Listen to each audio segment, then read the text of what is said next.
찬송가 401장입니다. 찬송가 401장. 주의 곁에 있을 때 마음이 든든하오니 주여 내가 살 동안 인도하여 주소서. 주여 나를 인도하소서. 바른 세상 살 동안 주여 인도하소서.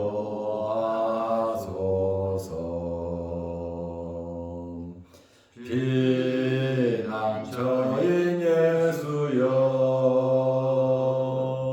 세상 물결 험할 때 크신 은혜 베푸사 나를 숨겨 주소서. 주여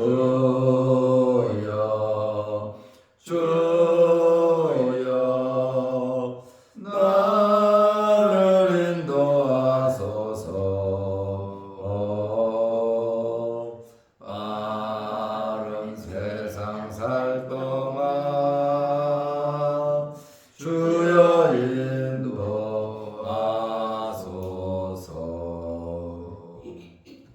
세상 품 빠진 않음 영화로운 나라와 눈물 없는 곳으로 들어가게 하소서. 주여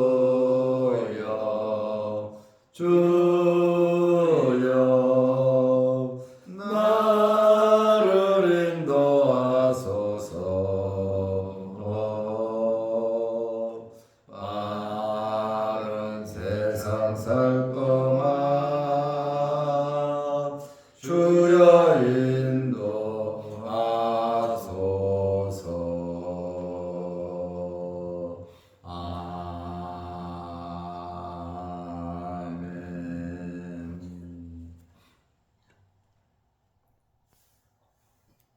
사도신경으로 우리의 신앙을 고백하겠습니다.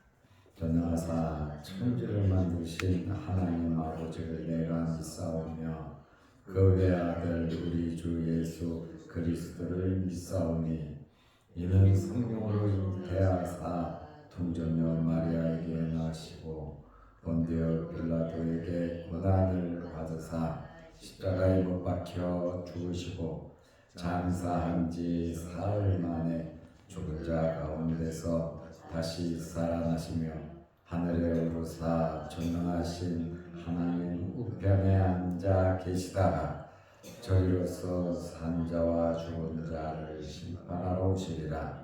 성령을 믿사오며 거룩한 공회와 성도가 서로 교통하는 것과 죄를 사하여 주시는 것과 몸이 다시 사는 것과 영원히 사는 것을 믿사옵나이다. 아멘. 하나님의 말씀 누가복음 15장 15절에서 19절 말씀까지 보겠습니다. 가서 그 나라 백성 중 한 사람에게 붙여 사니 그가 그를 들러 보내어 돼지를 치게 하였는데 그가 돼지 먹는 쥐염 열매로 배를 채우고자 하되 주는 자가 없는지라.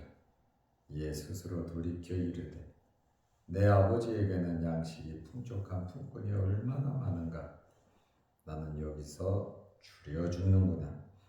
내가 일어나 아버지께 가서 이르기를 아버지 내가 하늘과 아버지께 죄를 지었사오니 지금부터는 아버지의 아들이라 일컬음을 감당하지 못하겠나이다. 나를 품꾼의 하나로 보소서 하리라 하고. 아멘. 19절 말씀까지 보았습니다. 오늘은 우리 명절이 추석입니다. 온 가족이 함께 모여 즐거운 시간들이 되시기를 바랍니다. 아멘. 우리는 세상을 살아가면서 모든 일들을 결정할 때 신중하게 결정을 하면서 살아야 합니다. 그렇다고 젊은 사람의 말을 무시하는 것이 아니고 어른들의 말을 때로는 참고도 하고 들어야 하는 겁니다. 왜냐하면 어른들은 많은 경험을 했기 때문에 그렇습니다. 집을 나간 둘째 아들은 유산을 전부 다 모아가지고 먼 나라에 가서 허랑방탕하게 재산을 다 낭비했습니다. 사람이 돈을 가지고 돈을 쓸 때는 주변에 사람들이 많이 모입니다. 즐거워합니다. 칭찬도 합니다. 늘 함께 하기를 원합니다. 그런데 이 재산이 전부 다 없어지고 나면 그 사람 주변에는 아무도 남지 않습니다. 오늘 집을 나간 둘째 아들이 유산을 전부 다 탕진하고 또 그 나라에 크게 흉년이 들어서 그가 궁핍하게 되었습니다. 살면서 처음으로 궁핍함을 느꼈습니다. 이제는 아버지께 요청을 할 수도 없는 신세가 되어버렸습니다. 아버지 밑에서 통제 안에서 살아가다가 어려운 일을 당하면 아버지가 언제나 도와주고 또 교훈도 하고 넉넉하게 아버지가 채워줬을 겁니다. 그런데 이제는 부자의 연을 끊고 버릇없이 유산을 상속해달라 하고 상속받아 외국에 가서 다 탕진하고 나니까 자식의 권한이 없어지잖아요. 아버지를 아버지라고 부를 수도 없는 그런 상황이 되어버렸습니다. 외국에 가서 둘째 아들은 부처 사는 신세가 되어버리고 말았습니다. 자기 스스로는 살아갈 수 없는 그러한 사람이 되어버렸습니다. 누가복음 15장 15절에 보면 가서 그 나라 백성 중 한 사람에게 부처 사니, 외국으로 가서 살았잖아요.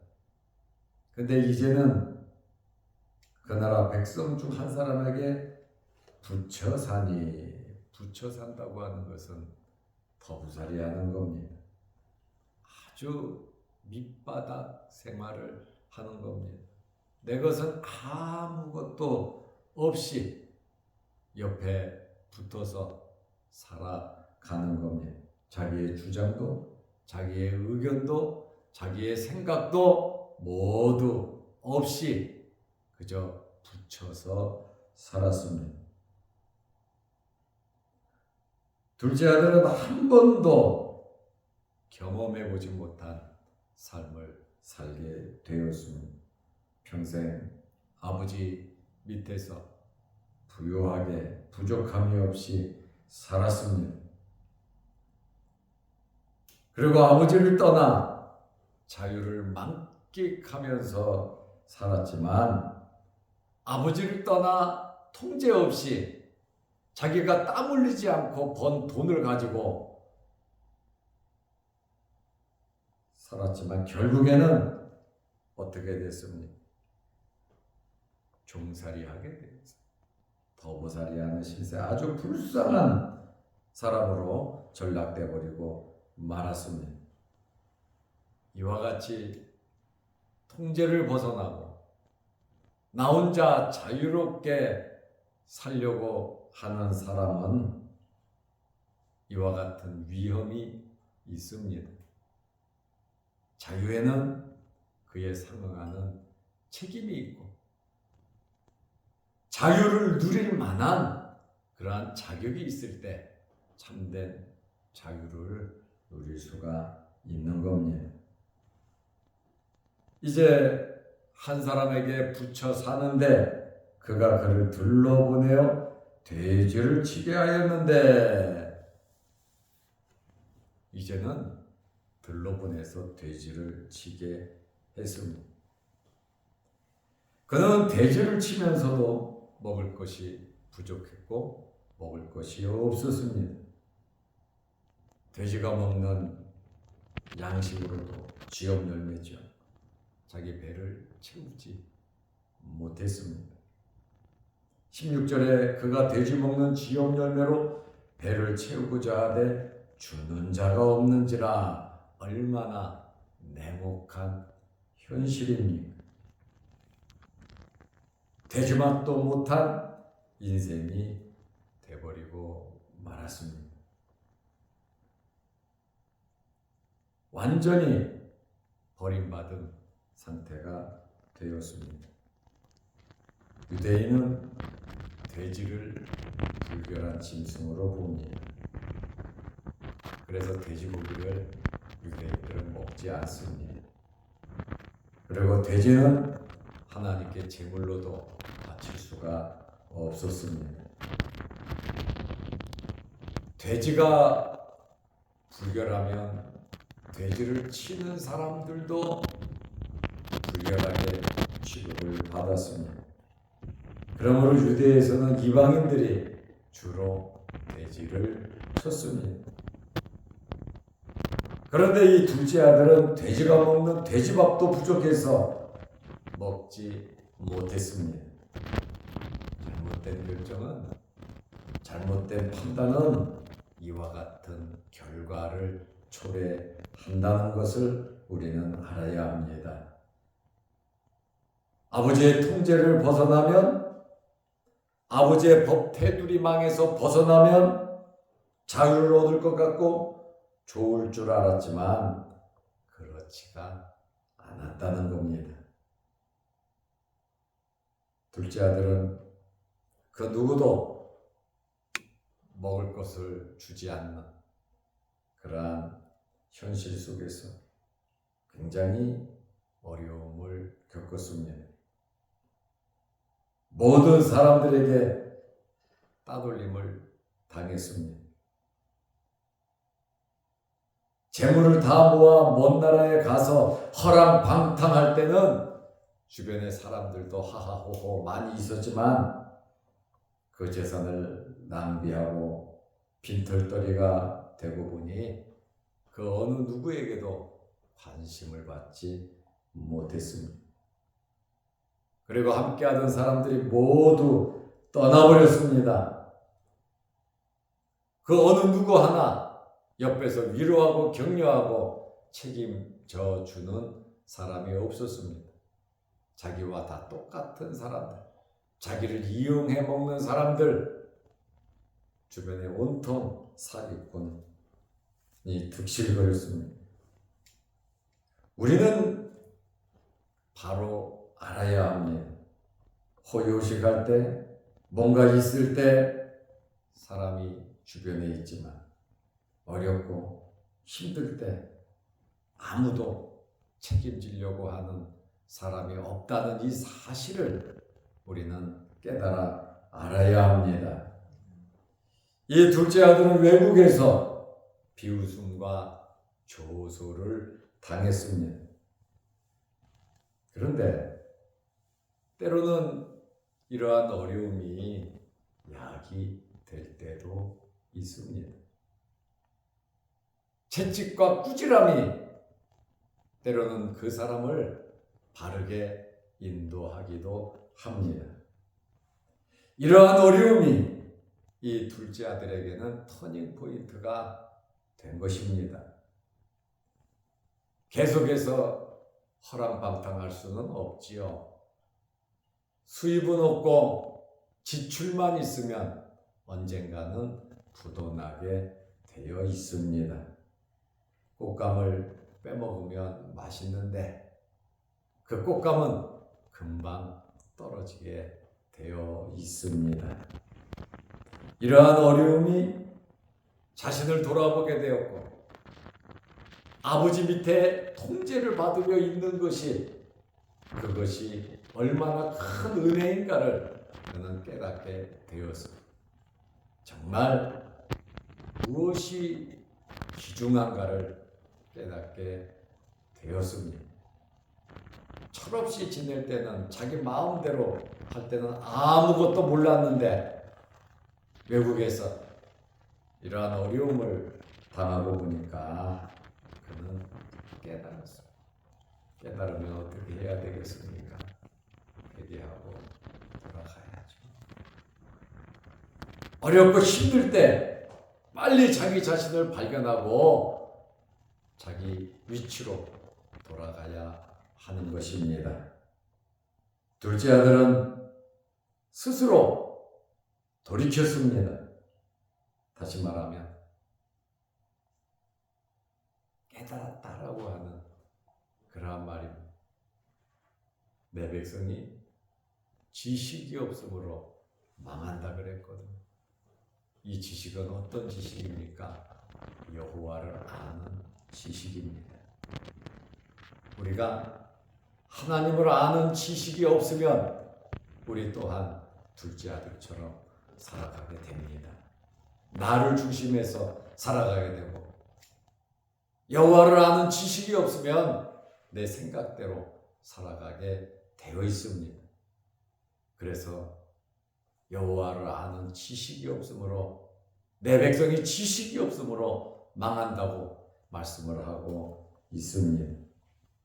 누가복음 15장 17절에 이에 스스로 돌이켜 이르되 스스로 이 버릇없는 둘째 아들이 그냥 깨닫겠습니까? 아버지가 말해도 안 듣는 이 둘째 아들이 스스로 깨달을 수가 있겠습니까? 그러나 현실의 아픔과 현실의 냉혹함과 현실의 고통과 현실의 쓰라림과 주변 환경을 보면서 그는 스스로 돌이켜 이르되 철저하게 깨달았다는 겁니다. 우리 주변에서 일어나는 크고 작은 사건과 크고 작은 일들을 통해서 우리 자신을 돌아보며 스스로 깨달으시기를 바랍니다. 이 둘째 아들이 어렵고 힘들 때 제일 먼저 생각한 것이 내 아버지입니다. 아버지 집이 생각난 겁니다. 내 아버지에게는 양식이 풍족한 품꾼이 얼마나 많은가. 나는 내 아버지 집에 품꾼, 노예, 종보다도 못한 신세로 전락돼 버리고 말았다는 거예요. 철없는 아버지의 아들이었을 때 이렇게 넉넉한 품꾼들이 내 말에 순종하고 나에게 머리를 조아리고 내 지시를 받으려고 또 내 사랑을 받으려고 굉장히 노력했던 그때를 생각합니다.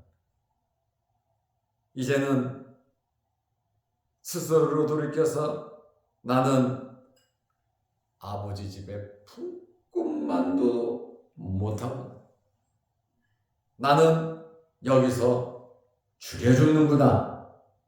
이 둘째 아들은 이제 정신을 차려가고 있습니다. 현실을 보니까 깨달은 거예요. 현실 속에서 직접 부딪혀 보니까 이게 잘못됐구나라고 하는 것을 깨닫게 된 겁니다. 지금까지 온실의 꽃과 같이 둘째 아들은 자랐단 말이죠. 온실의 꽃은 온실 밖으로 나오면 죽습니다. 성장할 수가 없어요. 자신을 반성하면서 이제 회개를 시작하는 겁니다. 회개는 무엇입니까? 회개의 첫째 단계는 깨닫는 겁니다. 이것이 죄구나. 이것이 잘못되었구나. 나 스스로를 깨닫는 것이 그것이 회개의 첫 번째 단계인 겁니다. 제일 먼저 아버지를 생각했고 아버지의 종들과 자신을 비교했습니다. 비교해 보니까 자기는 종들만도 못한 자신의 위치가 형편없음을 깨닫게 된 겁니다.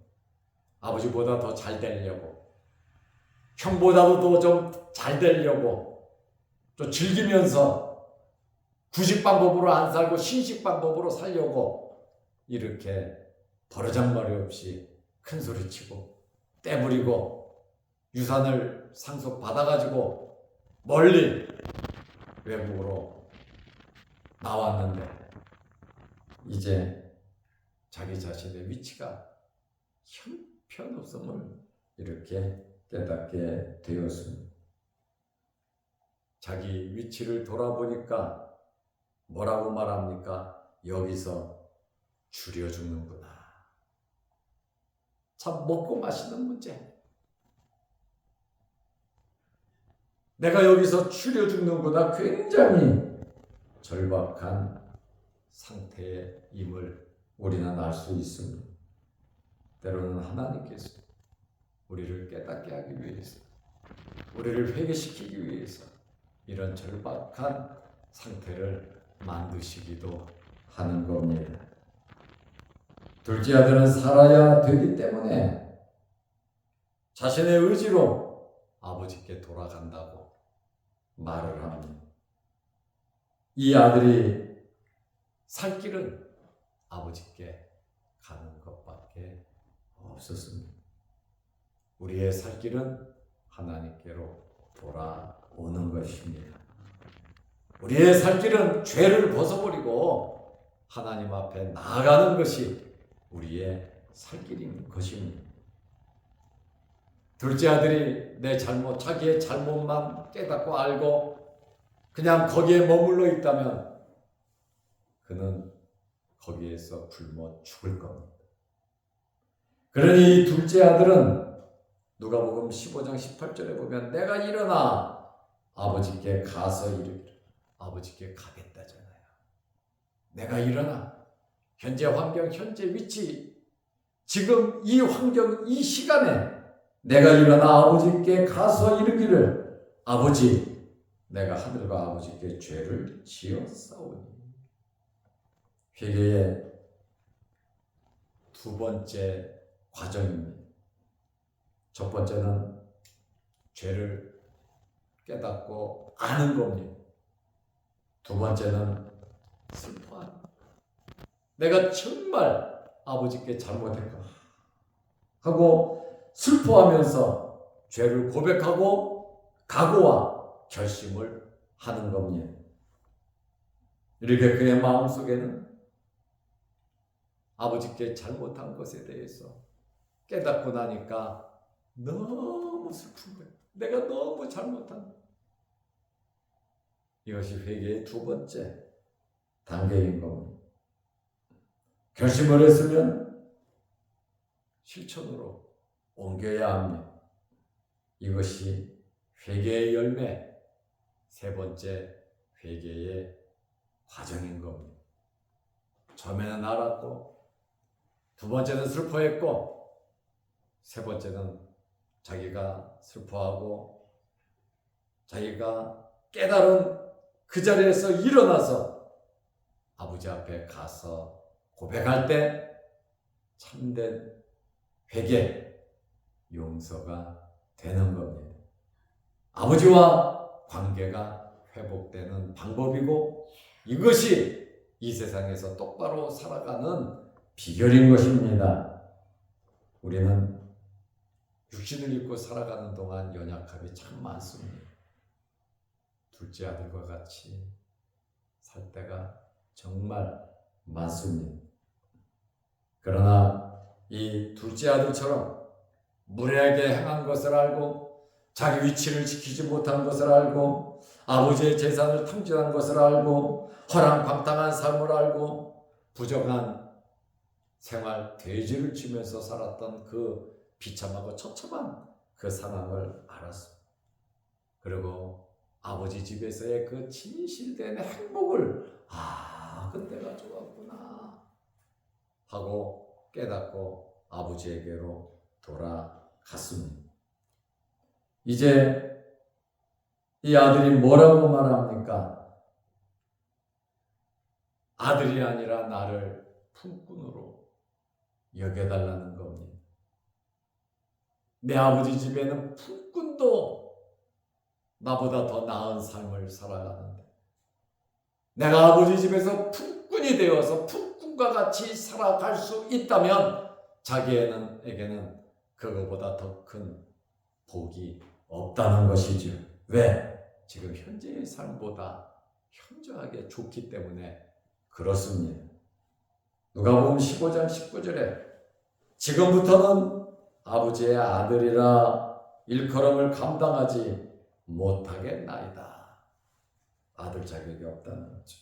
나를 품꾼의 하나로 보소서 하리라. 아직 가지도 않았지만 그의 결심과 그의 각오를 알 수가 있습니다.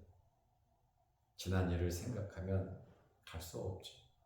그러나 진정한 회개는 아버지께로 돌아갈 때 그 문제가 해결되는 것입니다. 아들이 아니라 품꾼, 종으로 취급해달라고 하는 이 말 속에 철저하게 자신의 죄를 깨달은 아들의 모습을 발견하게 됩니다. 하나님께서 원하시는 것은 이러한 마음을 원하신다는 겁니다. 아버지와 함께 있을 수 있다면 종이라도 행복하겠다는 겁니다. 둘째는 엄청난 수업료를 치루었습니다. 엄청난 수업료를 치르고 그때 깨달았단 말이죠. 이것이 복입니다. 아버지의 마음을 알게 되었고 자기가 정말 행복이 무엇인지를, 복이 무엇인지를 그는 스스로 깨닫게 되었습니다. 오늘 우리는 이 둘째 아들의 모습을 보면서 하나님과의 그 관계가 회복되시고 또 우리 자신을 돌아보면서 무엇이 내가 부족했는가? 과연 나는 둘째 아들과 같이 살아가고 있지는 않았는가? 우리 자신을 돌아보면서 아버지께로 돌아가고 나오는 그러한 명절 기간이 되시기를 바랍니다. 기도하겠습니다. 하나님 아버지, 오늘 추석 명절입니다.